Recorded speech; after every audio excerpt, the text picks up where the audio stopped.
সকল প্রিয় বন্ধুরা, আমি কিন্তু মধুটিলা গজরিতে চলে আসছি। সেখানে এসে আমি বিভিন্ন সবজি অথবা মনে করেন যে আপনার ক্ষীরা, আপনার হচ্ছে শরবত, সেখানে এসে কিন্তু আমি অনেক সময় দেখা যাচ্ছে যে সিরিয়াল পাই না। অনেক দর্শক বন্ধুরা আমার একটি চাচা শরবত খাচ্ছেন। চাচা, আপনার শরবতটা আপনার কাছে কেমন লাগছে? ভালোই লাগলো। ভালোই লাগছে। কোথা থেকে ঘুরতে আসছেন? আসছি ফুলপুর থানা থেকে। ফুলপুর থানা থেকে?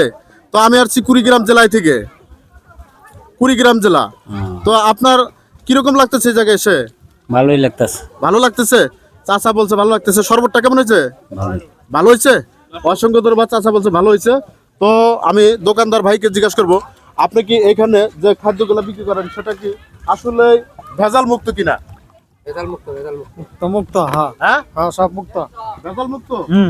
তো এখানে যে জিনিসগুলো আছে এখানে কিন্তু ভেজাল মুক্ত খাবার, তো অবশ্যই সুস্বাদু হবে। এই খাবারগুলো আমরা অনেক সময় শরীর স্বাস্থ্য ঠিক রাখার জন্য কিন্তু আমরা খেয়ে থাকি।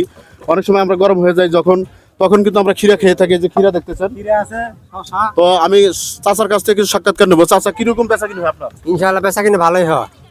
ভালোই বেচা কিনে হয়। ভালো বেচা কিনে হয়। সারাদিনে কিরকম থাকে বেচা কিনে? 4,000 5,000 4,000 5,000 4-5 হাজার কি লাভ থাকে? 2-3,000 থাকে। 2-3 হাজার থাকে। অসংখ্য ধন্যবাদ। চাচা যে কথা বলছে 2-3 হাজার থাকে। তো আপনি কি কি বিক্রি করেন? ঝালমুড়ি, শরবত, শসা, সিকাট, বিড়ি, পান, বাদাম, খালাই, চানাচুর সব। আচ্ছা, ঠিক আছে। খুব সুন্দর কথা বলেছেন চাচা। উনি যে কথা বলেছেন যে সুস্বাদু জিনিস আমরা এখানে বিক্রি করে থাকি। তো সবাই ভালো থাকবেন, সুস্থ থাকবেন। আর এখানে এসে আপনারা সুন্দর সুন্দর খাবার খাবেন। এই মধুটিলায় এসে চাচার, অর্থাৎ পাহাড় বেয়ে উঠে ওনার দোকান, তাই না চাচা? হ্যাঁ আমার দোকান। এখানে কি রেগুলার দোকান করেন? রেগুলার সারা বছরই উনি রেগুলার দোকান করেন। চাচা মানুষ মুরব্বী। তো অবশ্যই আমরা যেহেতু এখানে আসছি, আমরাও খাবো, খাইতেই হবে। তো সবাই ভালো থাকবেন, সুস্থ থাকবেন।